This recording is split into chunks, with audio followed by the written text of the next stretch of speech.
tardes. Pues en el primer programa de Contexto, este es el programa piloto que vamos a empezar el día de hoy, queremos hacerle algunas preguntas referente a todo lo que ha pasado esta semana, sobre todo en las redes sociales, que ha sonado muchísimo. Este nuevo acuerdo de relacionamiento entre la Alianza Cívica y la Unidad Nacional, ¿a qué se debe? ¿Por qué ese paso? Y han dicho ustedes que es un paso para la conformación de la gran coalición. Si nos pueden explicar un poquito al respecto. Sí, bueno, esto es parte de un proceso que ha venido avanzando justamente para consolidar y avanzar rápidamente en la conformación de la gran coalición. Lamentablemente, pues ha habido gente voluntaria o involuntariamente que lo ha interpretado mal.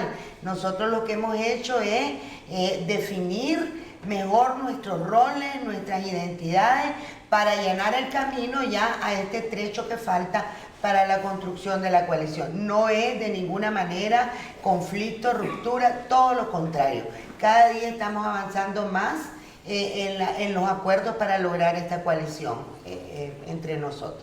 Yo creo que lo que estamos hablando acá es una reafirmación de las identidades de ambas organizaciones para trabajar en conjunto y mejor definidamente los papeles y los roles. Siempre hemos trabajado coordinadamente, no ha habido ni habrá separación, todo lo contrario, la Alianza y la Unidad son organizaciones hermanas y precisamente ese fue el objetivo de la comunicación que intercambiamos entre diciembre y los primeros días de enero, pero que lamentablemente por un problema de comunicación se entendió como una especie de divorcio, pero todo lo contrario, seguimos caminando paralelamente las dos organizaciones por la libertad y por la justicia.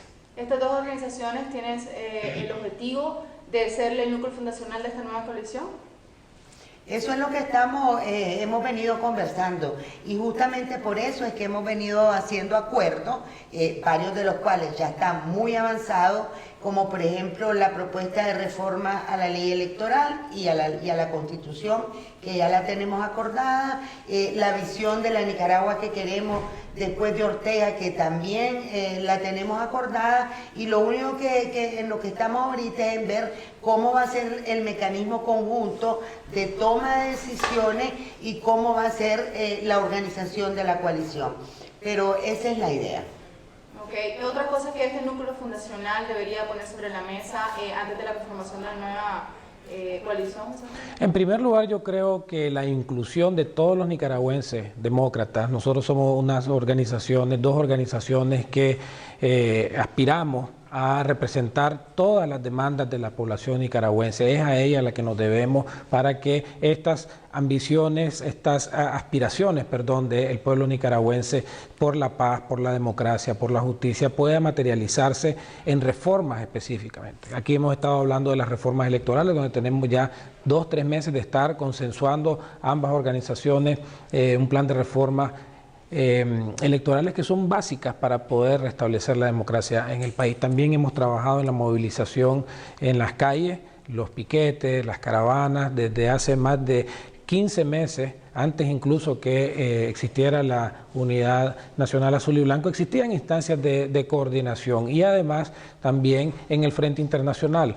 Siempre que hay una misión, un evento importante, lo hacemos en conjunto y lo vamos a continuar haciendo, de tal manera de que yo creo de que este 2020 va a ser el año de la liberación, como nosotros lo hemos llamado, el año de la libertad por Nicaragua, a través de un trabajo coordinado entre las organizaciones democráticas que existen en el país, sin exclusión alguna, porque creo yo que la exclusión ha sido precisamente un mal que nos ha afectado, el fraccionamiento, el divisionismo, el personalismo, todos estos elementos hay que erradicarlos y la forma como se erradican es haciendo una buena coalición. Por eso es que a veces la gente es un poco inquieta y con poca y pierde la paciencia, porque cuando lo estamos construyendo en base a un proceso de confianza, en base a un proceso muy cuidadoso para que aseguremos que esta gran coalición pueda definitivamente ser una coalición que perdure en el tiempo y que no sea una cuestión simplemente coyuntural, que una vez logrado el cambio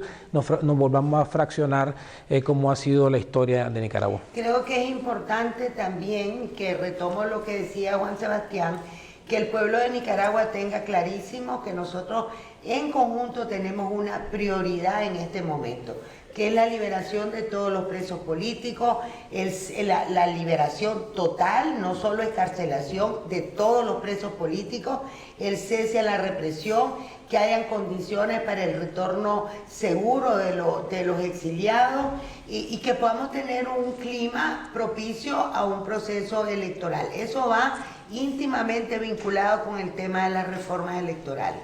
Y hablábamos, Sebastián, de la parte de inclusión. ¿Ya tienen algún acuerdo, un consenso entre ambas organizaciones de este núcleo fundacional en torno a quiénes van a integrar esta gran coalición? En el caso de los partidos políticos se ha hablado mucho anteriormente en redes sociales. ¿Ya tienen algún consenso, algo avanzado en ese sentido?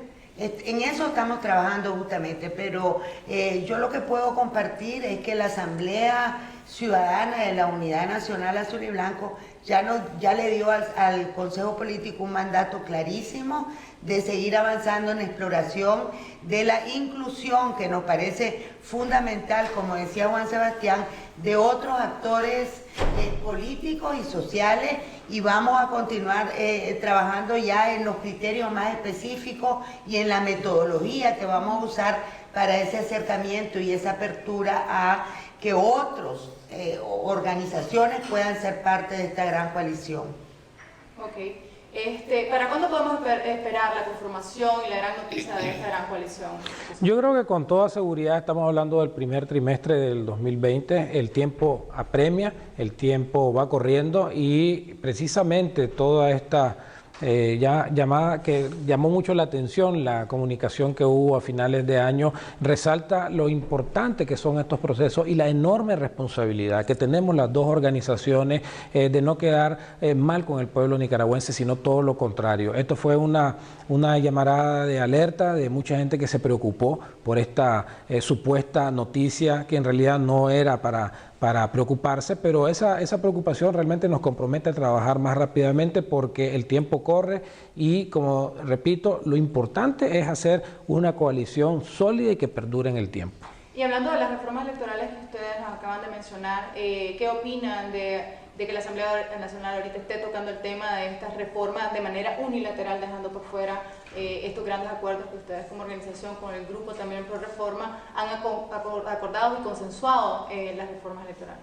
Bueno, nosotros tenemos un acuerdo bastante amplio entre la Unidad Nacional, el grupo de expertos en reformas electorales y la Alianza Cívica. Yo creo que eso es bien importante que se haya logrado, porque cualquier negociación requiere que vos tengas claro cuáles son las condiciones que vos crees que son necesarias para tener un proceso electoral creíble. Yo en lo personal creo que Ortega, no conocemos las reformas que está proponiendo Ortega porque no las ha hecho públicas, pero lo que sí puedo decirte es que en la resolución de Medellín, de la Asamblea General de la OEA, es muy claro que lo que está apoyando la comunidad internacional son reformas que sean de amplio consenso en el país a través de la negociación con la Alianza Cívica. O sea que esta pretensión de Ortega de hacer reformas unilaterales y esa rumor de que de que ya está en acuerdo con Almagro de la OEA es absolutamente inútil, porque la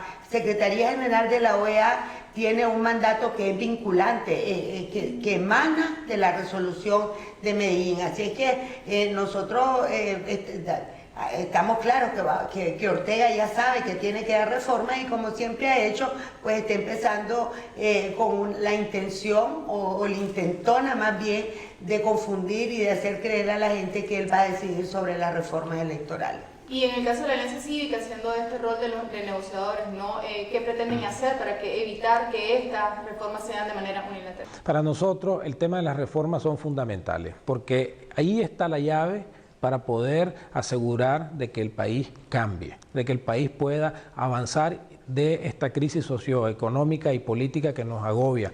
Si el gobierno pretende hacer unas reformas en una Asamblea Nacional donde no tiene una oposición verdadera, va a ser una reforma cosmética.